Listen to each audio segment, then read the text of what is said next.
Assalamualaikum warahmatullahi wabarakatuh. Jumpa lagi bersama saya Subhan dan Arif Cahyadi dalam program Operasi Obrolan Perhimpunan Dokter Anestesi. Nah, pada kesempatan ini kita akan ngoperasi ya dok, Betul. ngoperasi website dan sistem keanggotaan Perdatin yang baru. Siap. Tapi sebelum kita ngoperasi website dan sistem keanggotaan Perdatin yang baru, kita dengarkan wawancara kita dengan Dr. Asep Hendradiana selaku Ketua Umum PP Perdatin. Seperti apa sih perkembangan atau proyeksi pengembangan digitalisasi PP Perdatin? Seperti ini. Pertama, website organisasi yang dinamis dan interaktif. Harapannya melalui pengembangan web ini, informasi dan komunikasi dari pengurus kepada anggota maupun dari anggota kepada pengurus dapat terfasilitasi dengan baik. Yang kedua, pengembangan sistem membership Perdatin yang akuntabel dan transparan. Ini menjadi salah satu fokus kita di kepengurusan, mengingat iuran yang dibayarkan oleh anggota harus dapat kita pertanggungjawabkan dengan baik untuk kepentingan organisasi dan anggota. Berikutnya kita juga menyiapkan learning management system Perdatin, di mana ke depan semua pengelolaan kegiatan pendidikan dan pelatihan untuk anggota akan kita manage melalui sistem ini. Dan melalui LMS ini, anggota bisa mengakses berbagai materi pelatihan dalam bentuk e-learning kapanpun dan dimanapun. Selain itu, dengan Kolegium Anestesiologi dan Terapi Intensif atau KATI, kita juga akan memperkuat sistem integrasi database antara Perdatin dan KATI, sehingga tujuan satu data Perdatin dapat tercapai.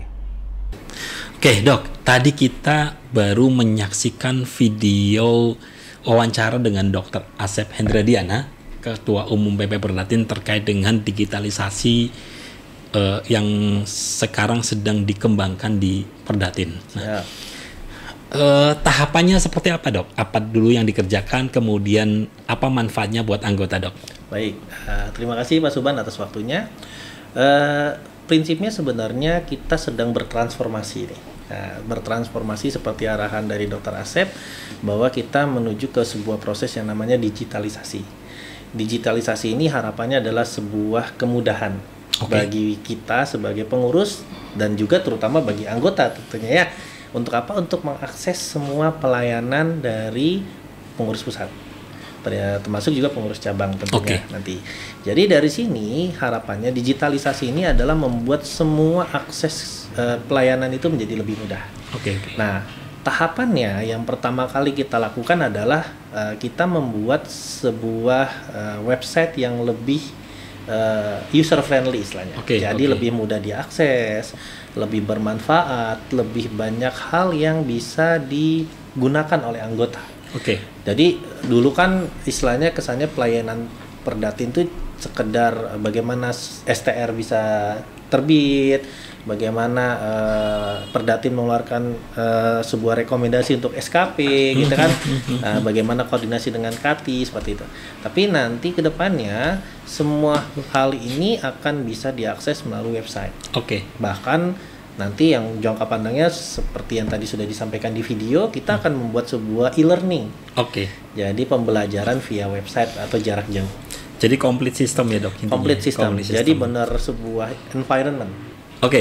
Menarik sekali yang disampaikan oleh Dr. Arif Cahyadi terkait dengan pengembangan digitalisasi, yang ini juga memperkuat statement Dr. Asep Hendradiana gitu ya.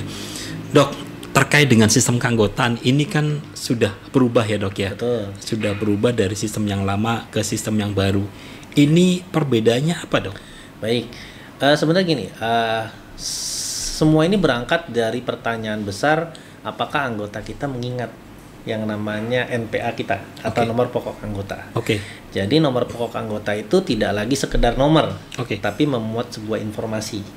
Nah, jadi dari NPA ini yang pertama kali kita lakukan adalah NPA ini membuat informasi mulai dari cabang, dari cabang mana dia, jenis keanggotaan, tahun kelulusan, dan termasuk juga nomornya, tentunya di belakang ya, nomor identitasnya.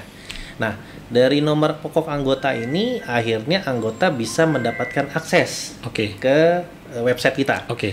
Nanti di website itu sesuai dengan jenjang keanggotanya tentunya ya, karena anggota biasa sama anggota muda pasti punya kepentingan yang berbeda. Oke. Nah, akses sistemnya juga tentu berbeda. Oke. Tuh. Dan nanti setelah itu juga melalui nomor pokok anggota ini virtual account bisa diterbitkan. Oke.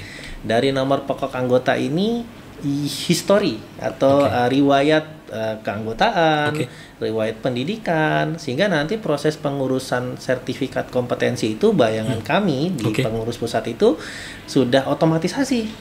Jadi nanti bahkan kita akan mencoba melebur sistem web ini dengan kongres-kongres kita, sehingga jadi nanti updating historinya sudah otomatis. Begitu anggota check-in di kongres, dia langsung terupdate SKP-nya.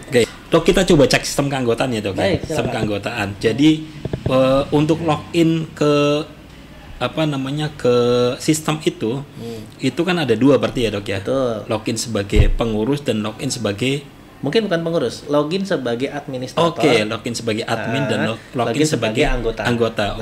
Kita cek login sebain anggota. Total ini administrator. Kalau ini administrator. Oh, ini admin. Betul.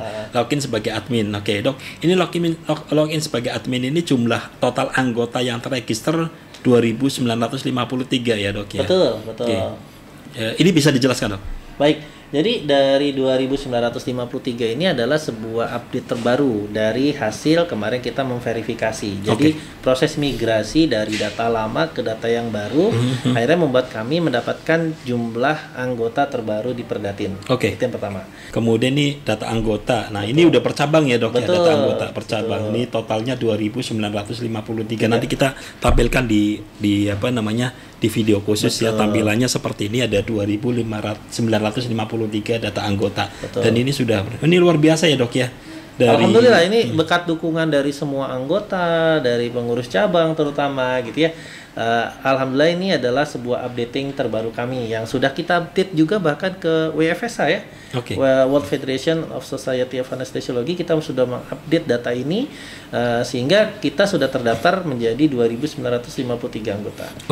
Dok, ini kan sudah terregistrasi, intinya gini, closing registrasi lah untuk anggota-anggota lama, kemudian mereka sudah terdata di sistem, sudah punya nomor NPA baru. Nah, ini PR-nya buat pengurus gimana nih, Dok? Baik, jadi nanti langkah berikutnya, di tase berikutnya mungkin kita akan mulai nanti di Januari minggu kedua atau ketiga, kita akan mensosialisasikan yang namanya verifikasi data mandiri.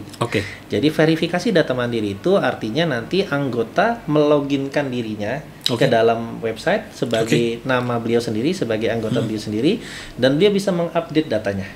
Nanti datanya itu termasuk dari mulai tahun kelulusan, ijazahnya, asal tempatnya, termasuk sekarang ada di mana, seperti itu nanti bisa dia update. Nah, ini sebagai data terbaru.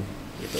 Jadi memang ini untuk anggota mengetahui nomor NPA-nya sendiri. Betul. Karena dengan mengetahui nomor NPA-nya sendiri, kemudian bisa login ke dalam sistem sebagai anggota, nanti harus mengupdate datanya. Sebenarnya gini, kalau kita bicara harus, ini adalah bicara kebutuhan. Nah, jadi kami mengharapkan dengan anggota bisa memiliki banyak manfaat di website ini, mereka akan mendapatkan sebuah kebutuhan. Jadi data ini mereka update sebagai sebuah kebutuhan, bukan kepentingan kami di pengurus, tapi kebutuhan anggota, sehingga nanti ke depan anggota punya banyak kemudahan gitu. Seperti itu. Betul. Karena nanti yang tadi disampaikan sama Dr. Arief itu bahwa otomatisasi terhadap database itu anggota misalnya mengikuti pelatihan, workshop gitu ya, itu kalau misalnya datanya nggak lengkap, proses selanjutnya untuk perpanjangan STR juga akan susah ya, Dok ya. Tetap nanti pasti pada saat mereka memperpanjang STR akan mengupdate kembali. Betul. Datanya harus mereka isi kembali gitu. Jadi daripada mereka menunggu sekian lama, mereka bisa mengerjakan itu sekarang. Nah, nanti harapannya bahkan gitu, kalau mereka butuh misalnya kurikulum vitae, data publikasi, itu ada nanti semua di sini. Dok, ini ada Anumerta di sistem. Ini Anumerta ini apa? Baik, nah ini juga sebuah hal baru gitu ya. Karena ya tentunya namanya manusia pasti ada akhirnya gitu ya. Jadi ini adalah sebuah penghormatan dari kami bagi semua anggota-anggota yang sudah mendahului kita. Jadi kita tetap memiliki data anggota-anggota kita yang sudah berkurang terlebih dahulu. Itu. Jadi tetap tidak terlupakan sebagai bagian dari sejarah Perbatin. Anumerta, yang selanjutnya ini ada sistem untuk pengajuan mutasi. Nah, untuk pengajuan mutasi ini seperti apa, Dok? Nah, pengajuan mutasi ini sebelumnya adalah sebuah mekanisme yang cukup sulit ya, karena sebelumnya kan harus diverifikasi secara manual oleh masing-masing anggota pengurus cabang. Ya. Nah, tapi sekarang dengan sistem terbaru ini, pengurus cabang itu bisa mengerjakan hal ini bahkan tidak sampai 1 menit.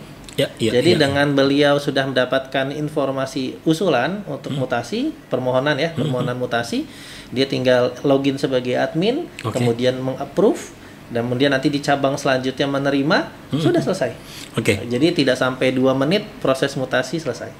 Jadi ini termasuk nanti juga NPA-nya langsung otomatis ganti begitu cabangnya berubah. Yang berganti apanya di NPA ini, Dok? Bagian depannya saja. Jadi kode cabangnya saja ya.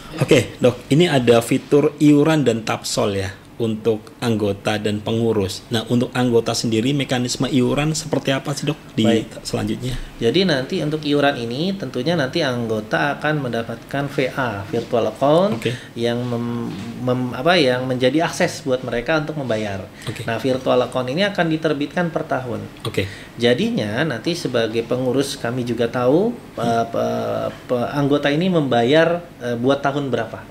Jadi riwayat, nanti di riwayat keanggotaan, histori pembayaran itu juga terrecord tuh di situ. Bahkan walaupun mereka pindah cabang, mereka sudah bayar di cabang sebelumnya, gitu ya, record iurannya tetap ada. Gitu. Jadi tidak hilang record itu. Jadi record pindahnya, record iurannya seperti itu, termasuk tapsol. Nah, ini memang masih ada PR besar di kami tentang iuran dan tapsol ini berkaitan dengan anggota-anggota yang tentunya sudah bayar untuk beberapa tahun ke depan. Karena yang sebelumnya kan biasanya pembayaran per 5 tahun pada saat anggota mengurus STR ya, seperti itu. Nah, itu juga membuat kami kesulitan, anggota ini sudah bayar untuk tahun berapa saja. Nah, dengan ini nanti tentunya kita akan mencoba men-trace kembali, melacak kembali, dan mengkonfirmasi. Nah, ini nanti proses ke depannya. Tapi yang jelas virtual account akan kami terbitkan per tahun. Jadi nanti anggota bisa bayar per tahun, cuman masih dibahas tentunya di pihak bank, apakah nanti bisa pembayarannya pusat dan cabang bersatu, disatukan, nanti langsung di splitting, atau masing-masing. Nah, ini masih dalam proses kalau itu. Kalau di sistem itu saya lihat ada fitur untuk klaim iuran ya, Dok ya. Jadi ada klaim iuran. Jadi kalau misalnya ini ditambahkan itu anggota bisa mengajukan klaim iuran tahunannya. Betul. Jadi mungkin ini pesan buat anggota yang sudah merasa misalnya saya bayar 5 tahun nih sampai tahun 2025 gitu ya. Silakan bisa di-upload bukti pembayarannya. Gitu ya, Dok ya. Betul. Jadi nanti kami bisa memverifikasi. Tentu kalau anggota bersedia memverifikasi ini sangat membantu sekali tentunya. Kami harapkan ini ya. Setelah ini apa, Dok? Ini kan kita sepertinya sudah menyelesaikan sistem keanggotaan. Setelah ini apa yang akan dikembangkan? Seperti yang tadi saya bilang, berikutnya adalah verifikasi data mandiri di minggu kedua ketiga, dan saat ini sedang ada pembahasan di P2KB berkaitan dengan Learning Management System. Nah, ini nanti tentunya masih sedang dalam proses pembahasan yang nantinya mudah-mudahan kalau semuanya tidak ada halangan dan berjalan lancar, mulai mudah-mudahan di bulan Juni kita sudah bisa membuat learning management system ini versi betanya istilahnya. Jadi mudah-mudahan, bahkan harapan kami pada saat nanti PIB di Lampung di 2023 nanti nanti ya di akhir tahun ya, di bulan November kalau itu nanti sudah bisa learning management system ini sudah bisa berjalan. Insyaallah. Siap. Dokter Arif, menarik sekali pembicaraan kita, operasi kita, obrolan dengan Dokter Arif pada siang hari ini. Insya Allah cukup obrolan kita ya. Ini podcast pertama kita, gitu ya. Insya Allah kita akan melanjutkan dengan podcast selanjutnya. Tidak hanya bicara mengenai sistem organisasi, tapi juga kita akan bicara mengenai konten-konten keilmuan dan lain sebagainya gitu ya. Bahkan nanti podcast ini akan kita bawa ke cabang. Betul. Jadi nanti ada podcast dari cabang. Tentunya nanti kita akan bicarakan tentunya tentang apa yang kita bicarakan berkaitan tentunya masalah di seputaran cabang tersebut. Siap. Terima kasih Dokter Arif. Terima kasih Mas Subang. Oke, sampai ketemu lagi di podcast kita selanjutnya. Assalamualaikum warahmatullahi wabarakatuh. Waalaikumsalam warahmatullahi wabarakatuh.